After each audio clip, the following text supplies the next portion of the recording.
नमस्कार दोस्तों, स्वागत है आप सभी का एक बार फिर से आपके अपने YouTube चैनल इम्प्रेसिव मैथ्स पर। आशा करता हूं कि आप सब अच्छे होंगे। आज की इस वीडियो में हम TGT इंग्लिश 2020 में आए हुए मैथ्स के क्वेश्चंस को सॉल्व करेंगे। तो चलिए स्टार्ट करते हैं अपने क्वेश्चन नंबर 1 से। क्वेश्चन नंबर 1 में हमें दिया हुआ है कि तीन संख्याएं 2:3:4 के अनुपात में है, उनके घनों का योग 33,957 हो तो संख्याएं हैं। तो ये जो संख्याएं हमें दी हुई हैं उनका रेशियो हमें दिया हुआ है। तो हम संख्याएं मान लेते हैं 2x, 3x और 4x। अभी उनके घनों का योग हमें दिया हुआ है तो इनका क्यूब कर देते हैं। और 2x का क्यूब कितना आ जाएगा? यह आ जाएगा 8x क्यूब। और 3x का क्यूब करेंगे तो यह आएगा 27x क्यूब। और 4x का क्यूब करेंगे तो यह आएगा 64x क्यूब। अभी इन सभी को ऐड कर देते हैं। तो ऐड करके कितना आ जाएगा? 7 और 4 11, 11 और 8 19।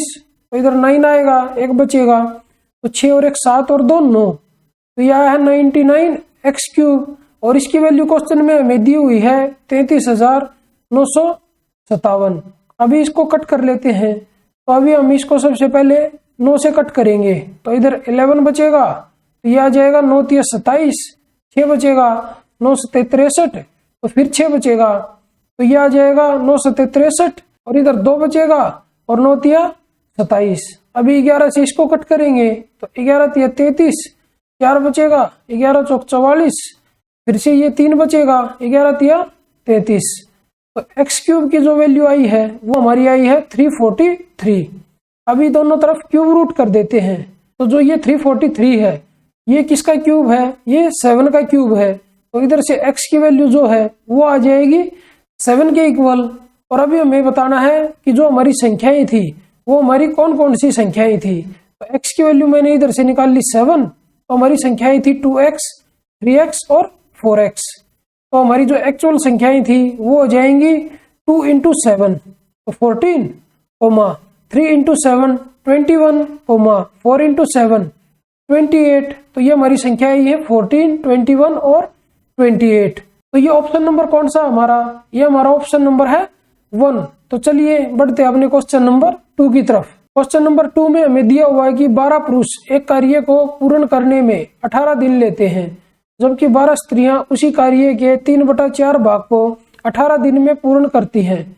उसी कार्य को 10 पुरुष तथा 8 स्त्रियां साथ साथ कार्य करते हुए कितने दिनों में पूर्ण करेंगे?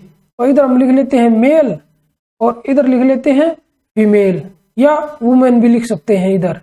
तो सबसे पहले हम देख लेते हैं कि जो 12 पुरुष हैं एक कार्य को 18 दिन में पूरा करते हैं। तो एक पुरुष कितने दिन में करेगा? ज्यादा दिन में करेगा। तो वो कितने दिन आ जाएंगे? वो आ जाएंगे 18 और इंटू में 12। मतलब एक आदमी उस काम को इतने दिन में करेगा। और अभी हमें दिया हुआ है कि 12 स्त्रियां उसी कार्य के 3/4 भाग को 18 दिन में पूर्ण करती हैं। मतलब जो 3/4 भाग है वो 18 दिन में पूरा होता है। तो पूरा काम अगर करवाना हो तो वो कितने दिन में होगा? तो वो हो जाएगा, इधर हम लिख लेते हैं 3/4 जो काम है वो 18 दिन में होता है। तो इसको सोल्व कर लेते हैं। तो 3 × 6 18, 4 इधर जाएगा 24। एक जो काम है वो 24 दिन में, मतलब जो टोटल काम है वो 24 दिन में पूरा होगा। जो 12 स्त्रियां हैं 3/4 भाग को तो करती है 18 दिन में। और एक स्त्री पूरे काम को कितने दिन में करेगी? वो करेगी 12 × 24 इतने दिन में। तो अभी हम टोटल वर्क मान लेते हैं इन दोनों का एलसीएम। इन दोनों का एलसीएम लेने के लिए हम इनको मल्टीप्लाई नहीं करेंगे, हम डायरेक्ट इनका एलसीएम लिख लेते हैं। वो हमारा आ जाएगा 12 और इंटू 18 और 24 का एलसीएम कितना होगा? 72 होगा। तो ये हमारा एलसीएम आया है। इधर से अगर हमें मेल की एफिशिएंसी निकालनी हो तो इससे इसको डिवाइड करूंगा तो 12 से 12 कट होगा, 18 × 4 72। तो मेल की जो एफिशिएंसी वो 4 आई है। और ऐसे ही अगर फीमेल की एफिशिएंसी निकालेंगे तो 12 से 12 कट होगा और 24 × 3 72। तो ये एफिशिएंसी 3 आ जाएगी। अभी उसने हमें क्वेश्चन में पूछा है कि 10 पुरुष तथा 8 स्त्रियां साथ साथ कार्य करते हुए कितने दिनों में उस कार्य को पूर्ण करेंगे। तो एक मैन की जो एफिशिएंसी वो 4 है। तो यहाँ पे हमें 10 आदमी दिए हुए हैं तो टोटल एफिशिएंसी कितनी हो जाएगी? 40 हो जाएगी। और एक वुमेन की एफिशिएंसी है 3, तो 8 वुमेन की एफिशिएंसी कितनी हो जाएगी? 8 × 3 = 24। तो इनको ऐड कर लेते हैं तो टोटल एफिशिएंसी कितनी आएगी 64। और टोटल काम कितना है, टोटल काम है 12 इंटू 72। और इसको अगर एफिशिएंसी से डिवाइड करेंगे तो टाइम आ जाएगा। तो अभी इसको कट कर देते हैं 8 से, 8 8 64 और 8 9 72। अभी इसको 4 से कट कर देते हैं तो 4 दूनी 8 और 4 तिया 12। अभी इसको सोल्व करके ये आया है 27 और अपॉन में 2। अभी ये इसको सोल्व करेंगे तो ये आ जाएगा 13 सही 1/2 दिन। मतलब जो 10 पुरुष और 8 स्त्रियां हैं उस काम को 13 सही 1/2 दिन में पूरा करेंगी।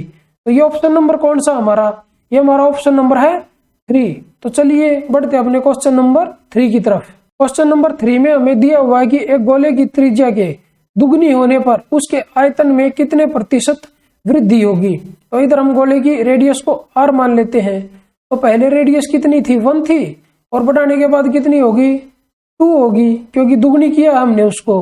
तो अभी हमें देखना है कि जो वॉल्यूम है उसमें कितने प्रतिशत की वृद्धि हुई है। तो इधर मैं वॉल्यूम लिख लेता हूं। और जो गोले का वॉल्यूम होता है वो क्या होता है, वो होता है 4/3 पाई r क्यूब। मतलब जो यहाँ पे है r का क्यूब किया हुआ है, इसका भी हम सिंपली क्यूब कर देंगे। तो 1 का क्यूब कितना आ जाएगा 1 और 2 का क्यूब कितना आएगा 8। मतलब जो उसका वॉल्यूम है वो हो जाएगा 1 से 8। तो कितनी बढ़ोतरी हुई 1 से लेके 8 तक 7 की बढ़ोतरी हुई कितने पे 1 पे। और हमें परसेंटेज में बताना है तो इसको 100 से मल्टीप्लाई कर देते हैं। तो ये कितना आ जाएगा, ये आ जाएगा 700%।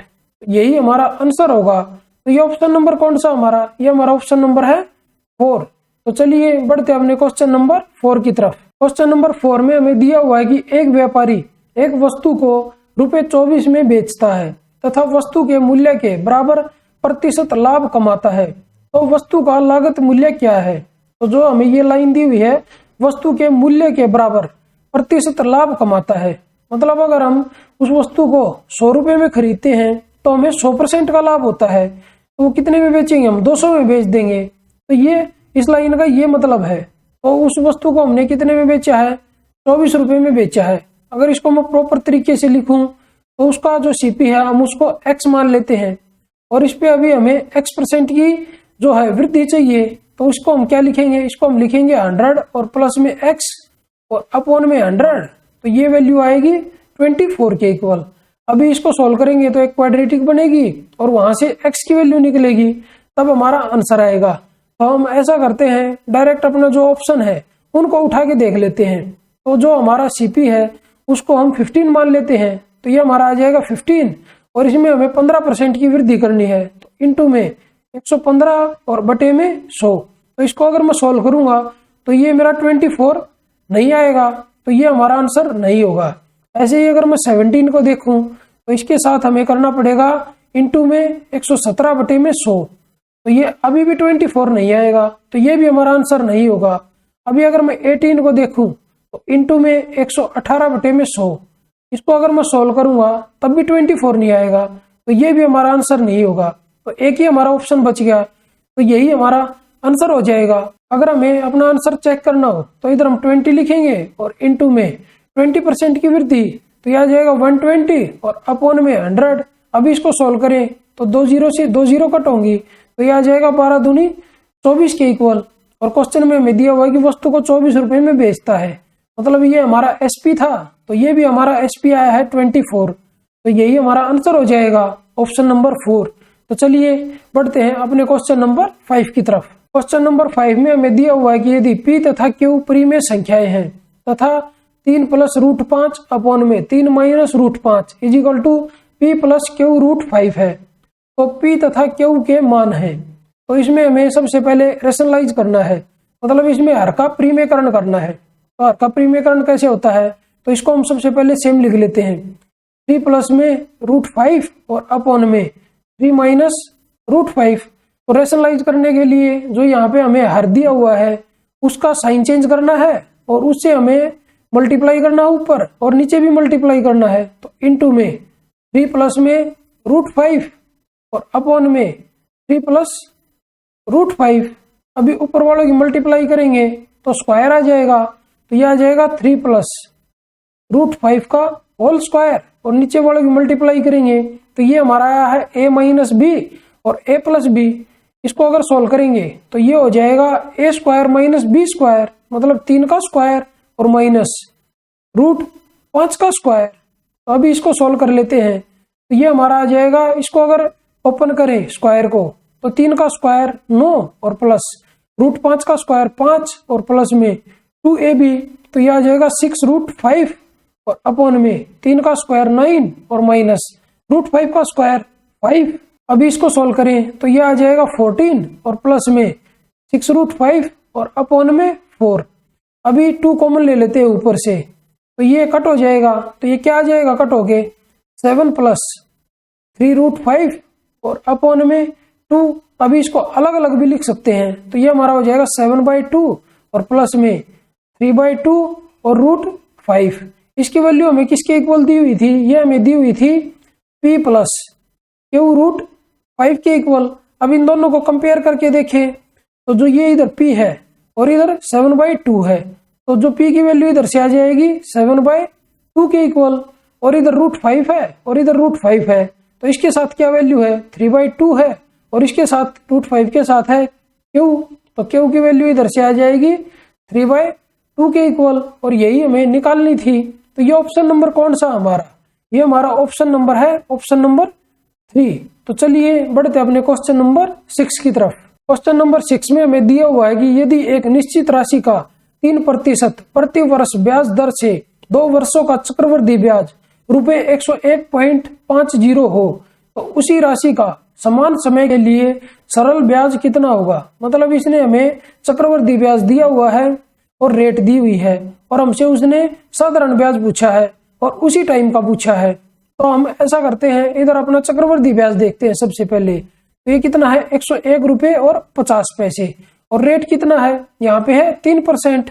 और जो हमारा साधारण ब्याज होता है इस चक्रवृद्धि ब्याज से जरा सा कम होगा। और अगर हम अपने ऑप्शन देखें तो ऑप्शन में अगर हम देखें तो इधर कितना है 147, तो ये हमारा आंसर नहीं होगा, और इधर 125 ये भी हमारा आंसर नहीं होगा, क्योंकि जो ये दोनों के दोनों ऑप्शन है इससे बड़े हैं, और साधारण ब्याज चक्रवृद्धि ब्याज से कभी भी बड़ा नहीं हो सकता। और जो ये हमारा इधर ऑप्शन नंबर 2 और ऑप्शन नंबर 1 को देखें तो ये जो ऑप्शन नंबर 1 है ये इससे बहुत ज्यादा कम है, और रेट कितनी है 3% है। मतलब जो हमारा साधारण ब्याज आएगा वो इससे जरा सा कम होगा बस। और इससे जरा सा कम कौन सा ऑप्शन है हमारा, ये हमारा एक ही ऑप्शन है, और यही हमारा आंसर होगा। ये इतने कम वाला भी हमारा आंसर नहीं हो सकता।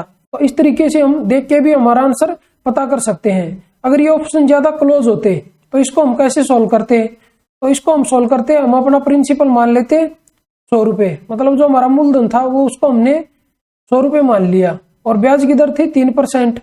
अगर पहले साल में मेरे को ब्याज देखना हो तो कितना मिलेगा 3 रुपए मिलेगा, क्योंकि इसका मतलब ही ये है कि 3% का कि 100 पे कितने रुपए हमें ब्याज मिलता है वही हमारी रेट होती है। मतलब 100 पे हमें 3 रुपए ब्याज मिलता है, तो हमारी रेट जो है वो है 3%। तो दूसरे साल में अगर मैं ब्याज निकाल लूं अपना तो 3 तो हमें मिलेगा ही मिलेगा, और इस 3 पे भी 3% मिलेगा। तो 3 का 3% कितना हो जाएगा 3 गुना 3/100, तो ये हमारा आ जाएगा 0.09। तो इधर हम लिख लेते हैं 0.09। अभी मैं ये पूरा ऐड करूं तो 3 और 3 6, तो ये हमारा आ जाएगा 6.09। और क्वेश्चन में इसकी वैल्यू हमें दी हुई है 101 रुपए 50 पैसे के, तो कंपेयर कर लेते हैं 101.50 लिख लेते हैं। तो अभी हमें साधारण ब्याज निकालना था, तो यहाँ पे हमारा साधारण ब्याज कितना है 3 + 3 6 रुपए, तो 6 की वैल्यू कितनी आएगी, तो ये हमारी आ जाएगी 101, दशमलव हटा देते हैं तो 50, और अपॉन में 100, और इनटू में कम की वैल्यू निकालनी है तो कम के लिए कम से गुना और ज्यादा से भाग, तो इसका भी दशमलव हटा देते हैं तो 609, और इनटू में ऊपर 100 से मल्टीप्लाई करेंगे। अब इसको सोल्व कर लेते हैं, तो 100 से 100 कट होगा। अभी 3 से इसको कट करेंगे तो 3 दूनी 6, तो ये इधर आ जाएगा 3 दूनी 6 0, और 3 3 9। अभी 203 से इसको कट करें तो ये इधर आ जाएगा 50। अभी इसको सोल्व करें तो 50 दूनी होता है 100, तो ये हमारा साधारण ब्याज आया है। तो इससे भी हमारा सेम ही आंसर आएगा, तो ये हमारा आंसर आया है ऑप्शन नंबर 2। तो चलिए बढ़ते हैं अपने क्वेश्चन नंबर 7 की तरफ। क्वेश्चन नंबर 7 में हमें दिया हुआ है कि एक चतुर्भुज का एक कोण 108 डिग्री तथा शेष तीनों कोण बराबर है। 3 बराबर कोणों में प्रत्येक का मान ज्ञात कीजिए। चतुर्भुज हमारा होता है 4 भुजाओं से घिरी हुई आकृति, वो किसी भी तरह हो सकता है। ये मान लेते हैं ये हमारा एक चतुर्भुज है और चतुर्भुज में 4 कोण होते हैं और सभी कोणों का योग कितना होता है? सभी कोणों का योग होता है 360 डिग्री के इक्वल। तो चारों कोणों का योग हम लिख लेते हैं 360 डिग्री और एक कोण का योग हमें दिया हुआ है 108 डिग्री। तो इसमें से हम इसको माइनस कर देते हैं तो ये कितना आ जाएगा? 10 में से 8 गया 2, 5 में से 0 गई 5, 3 में से 1 गया 2। तो जो ये 3 कोण थे बाकी उन 3 कोणों का योग बचा है। तो क्वेश्चन में हमें बताया हुआ कि 3 बराबर कोणों में प्रत्येक का मान ज्ञात कीजिए। मतलब जो ये 3 कोण है ये तीनों के तीनों बराबर हैं। अगर इसको मैं बराबर डिवाइड करूं 3 हिस्सों में तो अपॉन में 3 करना पड़ेगा। तो ये आ जाएगा 3 अठे 24 और 3 चौक 12। तो ये एक कोण जो हमारा है वो आ जाएगा 84 डिग्री के इक्वल। और ऐसे ऐसे 3 कोण है और एक जो कोण है वो 108 डिग्री का है। तो जो ये 3 कोण थे जिनका माप बराबर है उसकी वैल्यू हमसे पूछी थी तो वो हमारी आई है 84 डिग्री के इक्वल। तो ये ऑप्शन नंबर कौन सा हमारा? ये हमारा ऑप्शन नंबर है 3। तो चलिए बढ़ते अपने क्वेश्चन नंबर 8 की तरफ। क्वेश्चन नंबर 8 में हमें दिया हुआ है कि यदि 2 की power x is equal to 4 की power y is equal to 8 की पावर z है तथा 1/2x plus 1/4y plus 1/4z is equal to 4 है तो x का मान क्या है? तो सबसे पहले हम ये वाली इक्वेशन देखते हैं, इसको सोल्व करते हैं। तो इधर हम इसको लिख लेते हैं 2 की power x is equal to ये क्या है 4, 2 की पावर 2 है तो ये हो जाएगा 2 की पावर 2y और इज इक्वल टू ये क्या है 8, 2 की पावर 3 है तो इसको हम लिख सकते हैं 2 की पावर 3z। अभी तीनों का बेस सेम है तो पावर सेम हो जाएंगी। मतलब इधर से जो आया है वो आया निकल के x इक्वल टू 2y और x इक्वल टू 3z। अभी हमें x की वैल्यू निकालनी है तो हम इस पूरी इक्वेशन को x की फॉर्म में बना लेते हैं। तो इधर से y की वैल्यू निकालेंगे तो y इज इक्वल टू हो जाएगा x/2 के इक्वल और इधर से z की वैल्यू निकालेंगे तो ये हो जाएगी x/3 के इक्वल। अभी जो ये वैल्यू है इस इक्वेशन में पुट कर देते हैं तो 1/2x प्लस 1/4 y की जगह रख देते हैं इंटू में x/2 और प्लस z की जगह रख देते हैं x/3 तो ये आ जाएगा 1/4 इंटू x/3 और इज इक्वल टू 4। अभी ऐसा करते हैं इसको सोल्व कर लेते हैं 1/2x प्लस 2 ऊपर जाएगा तो 2/4x प्लस 3/4x 3 भी ऊपर चला जाएगा और इज इक्वल टू 4। अभी यहाँ पे 4x है यहाँ पे भी 4x है तो यहाँ पे भी 4x बना लेते हैं। तो इसको ऊपर नीचे 2 से मल्टीप्लाई और 2 से डिवाइड कर देते हैं तो 2 यहाँ आ जाएगा और इनटू में 2 तो ये इधर से क्या आ गया 2/4x प्लस ये आ गया 2/4x plus 3/4x is equal to 4। अभी तीनों का एलसीएम आया है 4x। अभी इसको ऐड करेंगे तो 2 2 4 और 3 7 इज इक्वल टू आएगा 4।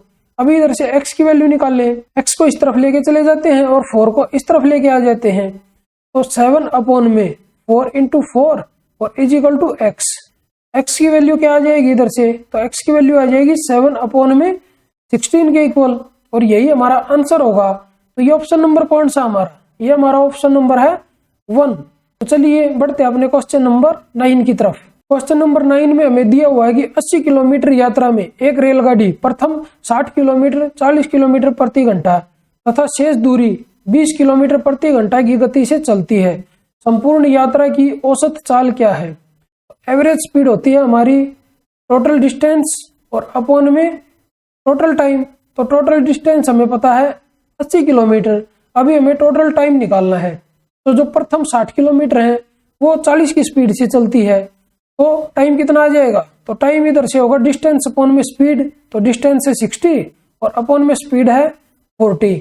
और उसने बोला है कि शेष दूरी, तो शेष दूरी कितनी बची? तो 80 में से 60 जाएगा तो 20 और अपॉन में स्पीड कितनी है 20 किलोमीटर प्रति घंटा अपॉन में 20। इसको अगर सोल्व करें तो 0 से 0 कट होंगी तो ये आ जाएगा 2 3 6 और 2 दूनी 4 मतलब 3/2 घंटे। तो ये आया है 1.5 घंटे और इधर से क्या आया है इसको इससे कट करेंगे तो इधर बचेगा 1 घंटा। इन दोनों का ऐड करेंगे तो ये आ जाएंगे 2.5 घंटे। तो इधर से इसको सोल्व करेंगे तो ये आ जाएगा 5/2 तो इधर लिखेंगे 5/2। इसको सोल्व करेंगे तो 80 और अपॉन में 5 2 ऊपर चला जाएगा तो इनटू में 2 5 से इसको कट करें तो ये 16 आएगा। तो 16 दूनी कितना होता है 32 तो यह है 32 किलोमीटर प्रति घंटा। मतलब जो ट्रेन की एवरेज स्पीड है, औसत चाल, वो आई है 32 किलोमीटर प्रति घंटा। तो ये ऑप्शन नंबर कौन सा हमारा, ये हमारा ऑप्शन नंबर है 3। तो चलिए बढ़ते हैं अपने क्वेश्चन नंबर 10 की तरफ। क्वेश्चन नंबर 10 में हमें दिया हुआ कि 30 मीटर लंबे तरणताल के एक सिरे पर पानी की गहराई 0.8 मीटर तथा दूसरे सिरे पर 2.4 मीटर है। तरणताल की लंबाई के अनुदिश ऊर्ध्वाधर काट परिच्छेद का क्षेत्रफल है। जो ये तरणताल है ये हमारा स्विमिंग पूल, तो इधर ये 30 मीटर लंबा हमें दिया हुआ है। तो इधर हम बना लेते हैं, ये जो लाइन था ये 30 मीटर है और इसकी जो एक सिरे पर वो गहराई है वो है 0.8 मीटर। तो इधर हम लिख लेते हैं 0.8 मीटर। और जो दूसरा सिरा है उस पर उसकी गहराई है 2.4 मीटर और इसको हम इसके साथ मिला देते हैं। अभी जो ये हमारी तरणताल की आकृति बनी है इसका क्षेत्रफल हमें बताना है। तो ये क्या बन गया, ये किस चीज की आकृति है, ये हमारी समलंब चतुर्भुज की आकृति, मतलब ट्रेपीजियम। और समलंब चतुर्भुज का क्षेत्रफल होता है 1/2 इंटू में समांतर भुजाओं का जोड़। इधर लिख लेते हैं समानांतर भुजाओं का जोड़ और इंटू में उसकी ऊंचाई। तो अभी इधर से ये वैल्यू रख देते हैं इस इक्वेशन में। ये क्या आ जाएगा, एरिया, उसका एरिया आ जाएगा 1/2 और इंटू में समानांतर भुजाएं कौन कौन सी हैं, ये और ये हैं। अब इन दोनों को ऐड करें तो 2.4 प्लस 0.8 तो यह आ जाएगा 3.2 और इंटू में हाइट क्या हो जाएगी, यहाँ पे हाइट हो जाएगी ये वाली 30 मीटर और इंटू में 30। अब ये दशमलव थी इसको हटा देते हैं और अपॉन में 10 कर लेते हैं। तो 2 से इसको कट करेंगे तो ये इधर 16 आएगा और 0 से ये 0 कट होगी। अभी इसका एरिया कितना आ जाएगा 16 इंटू 3 तो ये आ जाएगा 48 मीटर स्क्वायर।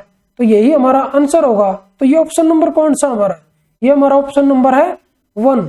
तो चलिए आज की इस वीडियो को यहीं पे समाप्त करते हैं और मिलते हैं एक नई वीडियो में एक नए पेपर के साथ। तब तक के लिए बाय बाय, टेक केयर। अगर आप लोगों को ये वीडियो पसंद आई हो तो इस वीडियो को लाइक कीजिए, अपने दोस्तों के साथ शेयर कीजिए और अगर आप मेरे चैनल पर नए हैं तो मेरे चैनल को सब्सक्राइब जरूर कीजिए। और अगर आप लोगों को इस क्वेश्चन पेपर की पीडीएफ बाइलिंगुअल में चाहिए तो मेरे टेलीग्राम चैनल इंप्रेसिव मैथ्स को ज्वाइन करना ना भूलें। धन्यवाद।